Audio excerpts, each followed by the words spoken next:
తెలంగాణ భవన్లో మాజీ మంత్రి సబితా ఇంద్రారెడ్డి మాట్లాడుతున్నారు. లైవ్లో చూద్దాం. ఇప్పుడే నేను కేటీఆర్ గారిని అడుగుతున్నా. ఇప్పుడు నేను అక్కడ నుండి వస్తూ ఉన్నాను రింగ్ రోడ్ మీద. మీరేమో దేశంలో ఎక్కలేని విధంగా వాకింగ్ ట్రాక్ చేస్తున్నారు. అదేమో సైక్లింగ్ది మనం చూస్తాం. రింగ్ రోడ్ పక్కన ఒక సైకిల్ ట్రాక్ చేస్తున్నారు, సోలార్ది పైన వేసి. అది పీకేస్తున్నారు. ఇప్పుడు అరే ప్రాణవంత కలకలైందరే దేశంలో ఎక్కలేని విధంగా మన రాష్ట్రంలో ఉండాలని కేసీఆర్ గారి నాయకత్వంలో కేటీఆర్ గారు చేస్తే దాన్ని పీకేస్తున్నాడు. అంటే ఆనవాళ్ళు తీసేస్తారట. కేసీఆర్ గారు ఆనవాళ్ళు తీసేయాలని ఒక్కొక్కటి మొదలు పెడతా ఉన్నాడు. అది ఎవ్వరి తరం కాదు. తెలంగాణ అనే పదం పలికిన రోజులు కేసీఆర్ గారి పేరు అట్లనే ఉంటుందనేది వాస్తవం. మరొకసారి మీ అందరికీ కూడా ధైర్యంగా ఉందాం. మళ్ళీ ఖచ్చితంగా వచ్చేది బీఆర్ఎస్ పార్టీని, మళ్ళీ అక్కడ గెలిచేది కూడా నరేందర్ రెడ్డిని మీరే గెలిపిస్తారు. కాబట్టి ఖచ్చితంగా ఏ చిన్న ఇబ్బంది ఉన్నా ఈరోజు బీఆర్ఎస్ పార్టీని తక్కువ చేర్చుకుంది. కొడంగల్లో ఉన్న అందరినీ కూడా మా సమస్య అన్నట్టు తక్కువ చేర్చుకొని ఎక్కడే చిన్న సమస్య ఉన్నా, ఇక్కడ కొడంగల్లో సమస్య వచ్చినా బీఆర్ఎస్ పార్టీ తక్కువ చేర్చుకుంది.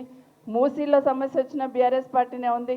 అదే కాకుండా హైడ్రా అంటే కూడా బీఆర్ఎస్ పార్టీనే ఉంది. అనేది ఎక్కడున్నా ఏ సమస్య ఉన్నా కేసీఆర్ గారు ఖచ్చితంగా ఉంటారు అని ఒక భరోసా మన రాష్ట్రంలో కల్పించున్నారు. ఖచ్చితంగా నరేందర్ రెడ్డి కానీ మిగతా రైతు సోదరులందరూ ఇప్పుడే చెప్తున్నారు కదా, కనీసం గుండె నొప్పి వచ్చిందంటే కూడా హాస్పిటల్లో తీసుకుపోయి ట్రీట్మెంట్ ఇప్పకుండా ఆ పేషెంట్కి కూడా బేడీలేసి చైన్ బట్టి బెడ్ మీద కూర్చోబెట్టున్నారు. అంత దౌర్భాగ్యమైన పరిస్థితుల్లో మానవత్వం లేకుండా చేస్తున్న ఈ ప్రభుత్వాన్ని ఖచ్చితంగా గద్దె దింపుదామని తెలియజేసుకుంటూ,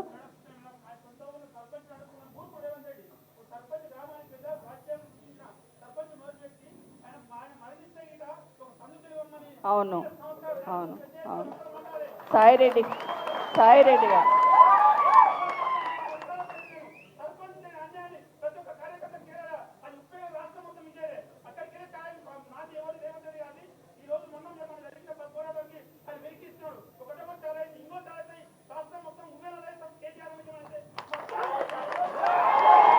జై తెలంగాణ.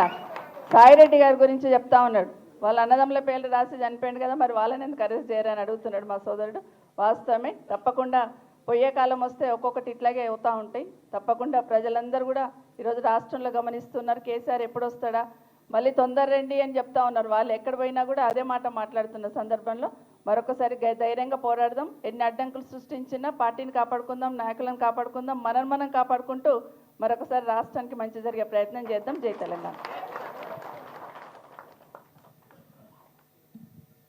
సబితా ఇంద్రారెడ్డి గారికి ధన్యవాదాలు తెలియజేస్తూ, తను చెప్పినట్టు రాష్ట్రంలో ఏం జరుగుతున్నా కానీ బీఆర్ఎస్ కుట్ర అంటుండ్రు. భార్యాభర్తలు కొట్లాడితే కూడా బీఆర్ఎస్ కుట్ర అనే పరిస్థితికి వచ్చేసింది ఇప్పుడు పరిస్థితి. వాస్తవం ఇది. భార్యాభర్తలు కొట్లాడితే కూడా బీఆర్ఎస్ కుట్ర అంటుండ్రు. ఇప్పుడు పాలమూరు బిడ్డ, కవి, గాయకుడు మన గోరేటి వెంకన్న ఎమ్మెల్సీ గారిని మాట్లాడాల్సిందిగా మనవి చేస్తా ఉన్నాం.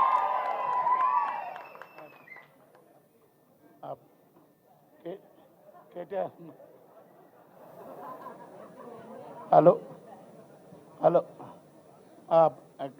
అన్నయ్య కేటీఆర్ అన్నయ్య గారికి, జగదీష్ అన్న, ప్రశాంత్ రెడ్డి అన్న, మేడం, అమ్మ సబితమ్మ, అందరికీ నమస్కారం. నేను ఈ పద్ధతి ఏదో ఫార్మా కంపెనీలను, విస్థాపన సంస్థలు,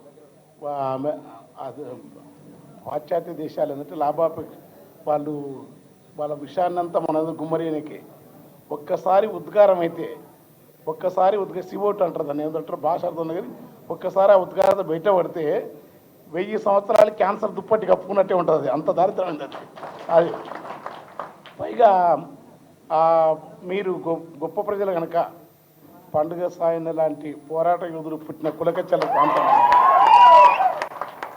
తర్వాత చింతల దీని దగ్గర పీర్ల పండుగ చేసేది, గౌడి పీర్ల పండుగ ఉన్న ఊరు, ఏది ఊరు, నిప్పులు జరుగుతాయి పునికి.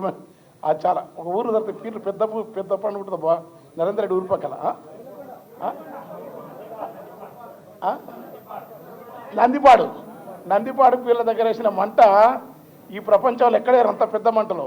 ఆ మంటను చూసి ఆయన అలావ దగ్గర ఎవరు, కానీ ఆ మంట ఎంతమంతా ఉంటే అంత ధర ఎక్కువ వేస్తాడు ఆ ఊర్లో. ఆ నేచర్ కొడంగల్కు మొదటి నుంచి ఉంది, అది గుర్తుపెట్టుకోండి.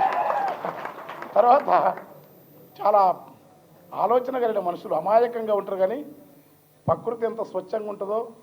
ఎందుకంటే ఆ ప్రాంతం అంత చింతలు తినే లాంటి ఊర్లు, డొంకరూపాయలు, చింత అన్నీ ఎవరికి తెలియని తెలుగు భాషను స్వచ్ఛమైన తెలుగు అందరు కర్ణాటక అనుకుంటారు.